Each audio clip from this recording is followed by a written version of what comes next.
Sit in a comfortable meditation posture and close the eyes.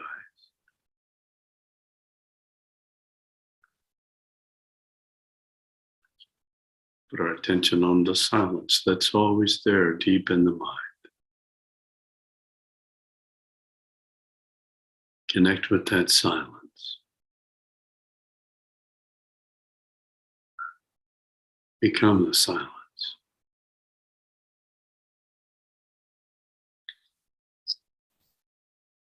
You are the silent witness.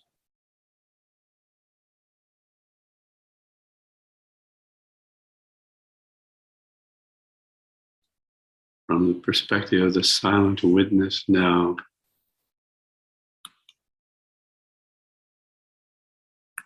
listen to the words of the Yoga Vasishta.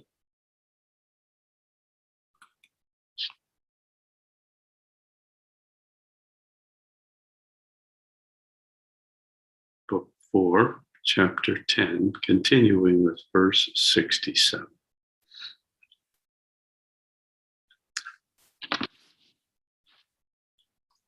The Supreme Spirit is stretched out like one universal ocean, agitated into myriads of waves and billows. Consciousness itself is spread out like the water of the universal ocean, containing everything that is watery and earthy in its infinite bosom.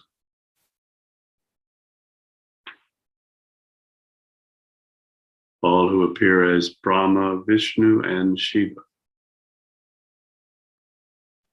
and also they who have become gods,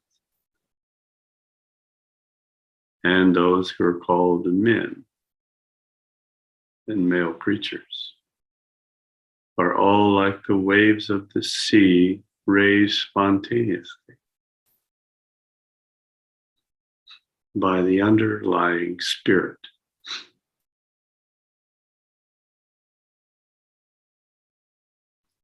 So are Yama,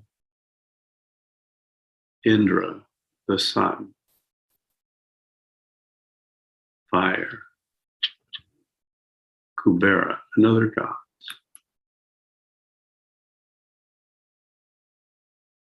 So too are the Gandharvas and Kinnaras, the Vidyadharas, and other gods and demigods, who rise and fall or remain for a while, like the waves of the sea. They rise and fall as waves on every side. Though some continue for a longer duration, like the lotus-born Brahma and others. Some are born to die in a moment,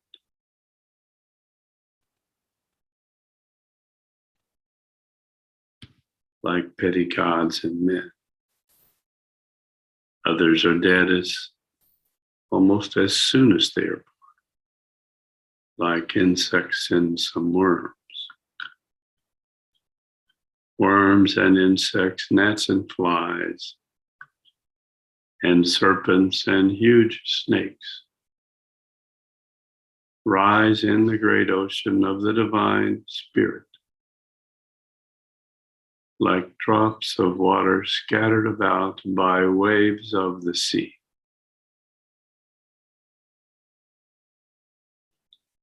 There are other moving animals, like men and deer,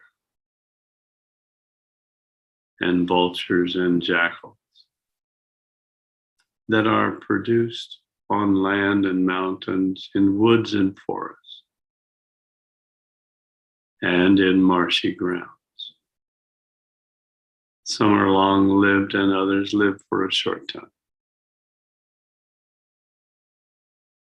Some live with higher aims and ambitions, and others with no care other than self-preservation of their contemptible bodies.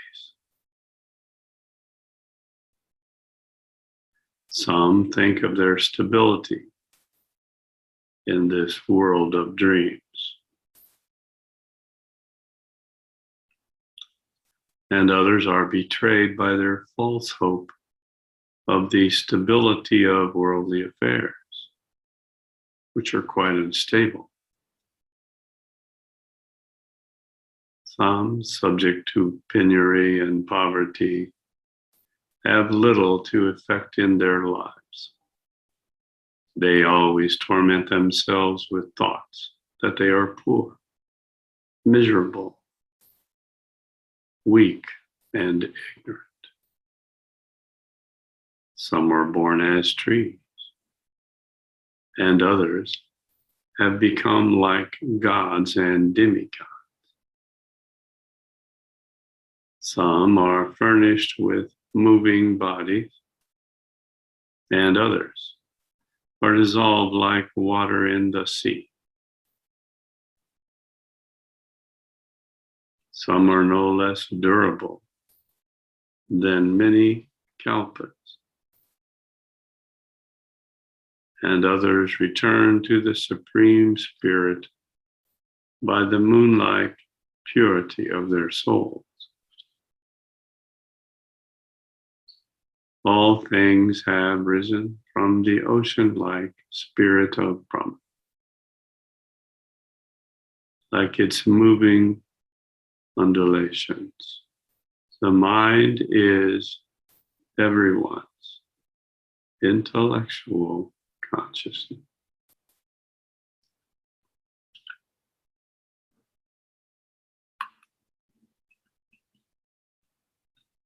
Chapter 12.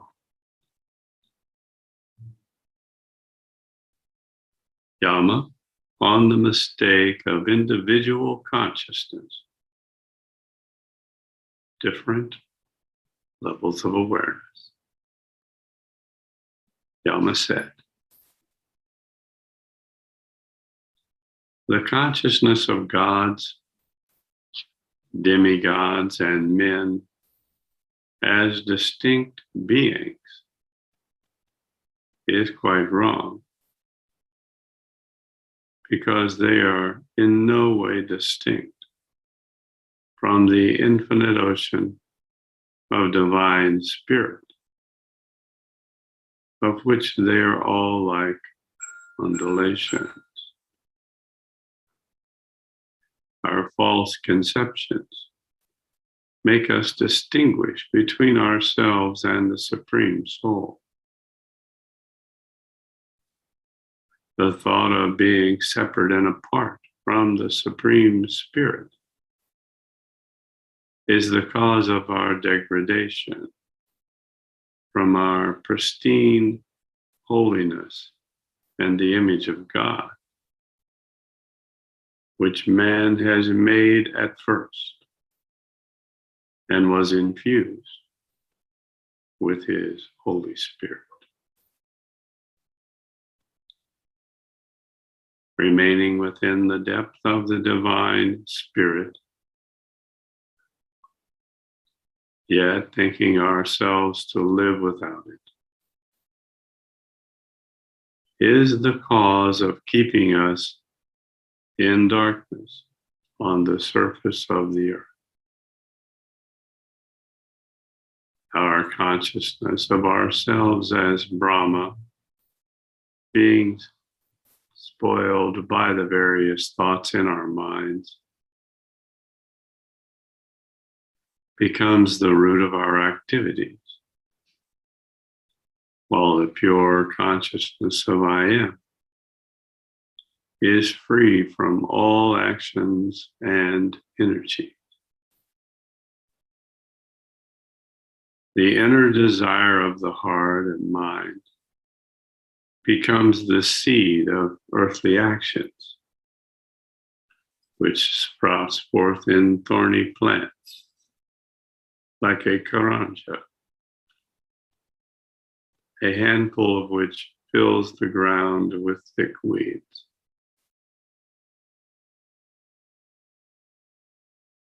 Living bodies lie scattered like pebbles on earth, rolling about or lying down with their temporary joy and grief in continued succession, owing to their ignorance of themselves.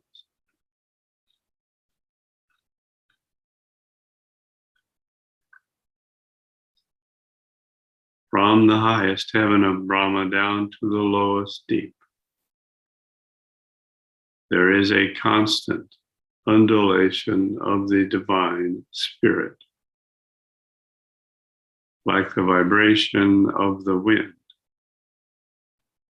which keeps all things in their successive wailing and rejoicing, and in constant births and death. There are some of pure and enlightened soul, like the gods, Vishnu and Shiva and others. Some are of somewhat darkened understanding, such as men and the inferior demigods. Some are placed in greater darkness, like worms and insects. Others are situated in utter darkness, like trees and vegetables. Some grow far away from the great ocean of the divine spirit,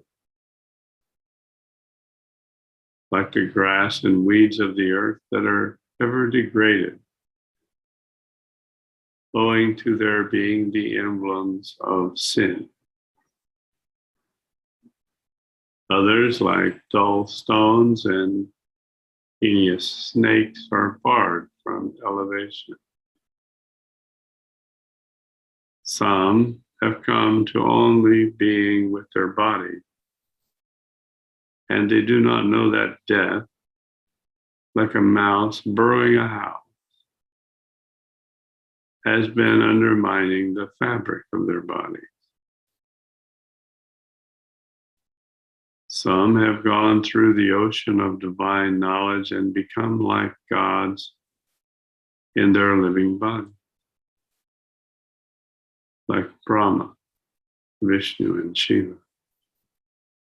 Some, having a little understanding, have gone down the depth of holy knowledge without ever reaching the bottom or finding its other shore. Some beings having undergone many births and having many more yet to pass, so remain abortive and unenlightened without the light of truth. Some are tossed up and down like fruit flung from the hand. Those flying upward have gone higher still, and those going down have fallen still lower and lower. It is the forgetfulness of supreme joy that causes one to wander in various births of happiness or sorrow. Knowledge of the supreme cause causes the cessation of reincarnation, just like the memory of Garuda destroys the power of the most destructive poison.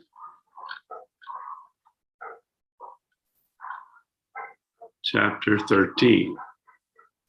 Yama explains to Bhrigu how thoughts create.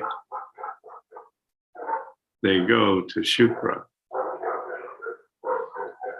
Yama said, among these various species of living creatures, which resemble the waves of the ocean and are as numerous as the plants and vines of spring, There are some among the Yakshas, Gandharvas, and Kinnaras who have overcome the errors of their minds and have well considered everything before and after them, and who have become perfect in their lives, passing as the living, liberated persons in this world. There are many others among the moving and unmoving who are as unconscious of themselves as wood or stone. Many are worn out with error and are incapable of judging for themselves. But those awakened to sense have the rich mind of the scriptures, framed by the enlightened to guide their souls. Those awakened to sense and whose sins are washed off have their understanding purified by the light of the scriptures.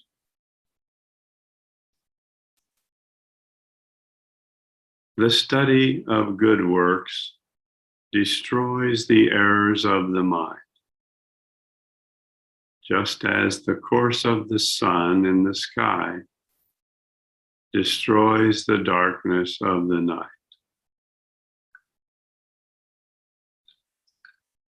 Those who have not succeeded to dispel the errors of their minds have darkened their understanding by a mist of ignorance, like the frosty sky of winter. And they find the phantoms of their error dancing like demons before their eyes.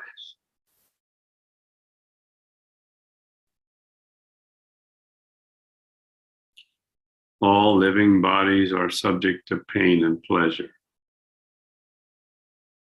But it is the mind which constitutes the body and not the flesh. The body that is seen to be composed of the 5 elements to make flesh and bones is a creation of the imagination of the mind. It has no substantiality. What your son had thought of in his mental body is found in that same body. He was not accountable to anybody or for anything or whatever passed in his mind. Whatever acts a man wills to do in his own mind, the same comes to take place in a short time. There is no other agency of anybody else required to bring them about. Whatever the mind did in a moment and of its own accord, moved by its own will or desire, there is nobody in the world who has the power to do or undo at any time.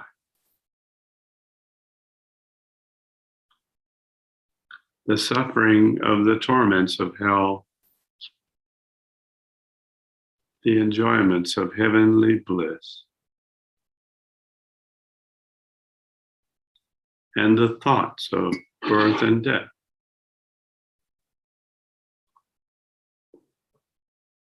are all fabrications of the mind that labors under these thoughts. What need I to tell more in the manner of writings of many words on this subject, other than go to the place where your son is situated. Shukra, having tasted the pleasure and pain of all these states in a moment's thought of his mind, is now seated in penance on the bank of the Samanga River under spreading moonbeams.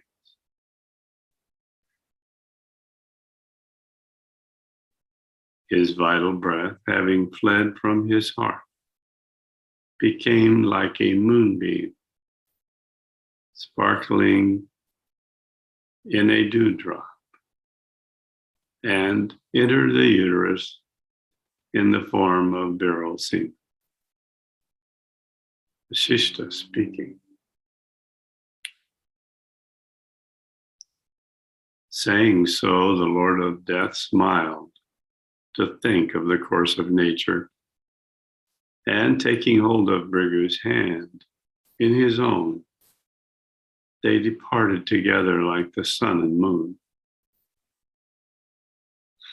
Oh, wonderful is the law of nature, said Bhrigu slowly to himself, and then rose higher and higher as the sun ascends above his rising mountain.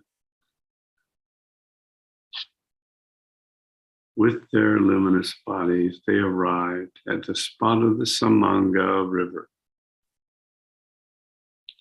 and shone on high above the Tamala trees below.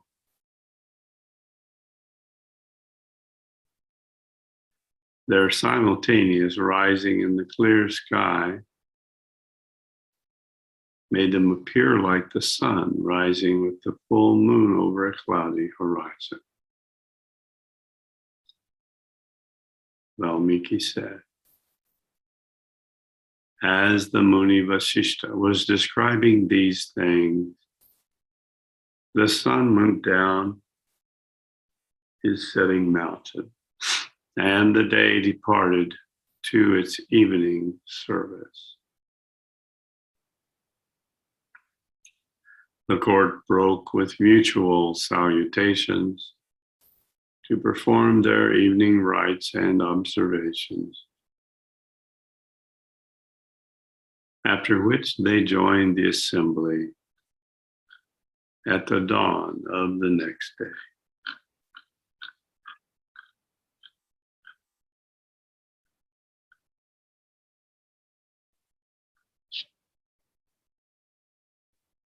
Let us now continue with Trimana Sanyama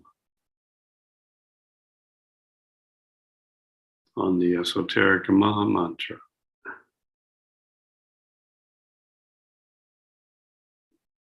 And balance all of the karmic traces that have been activated by the reading of the Yoga Vasishta.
Jai Gurudev.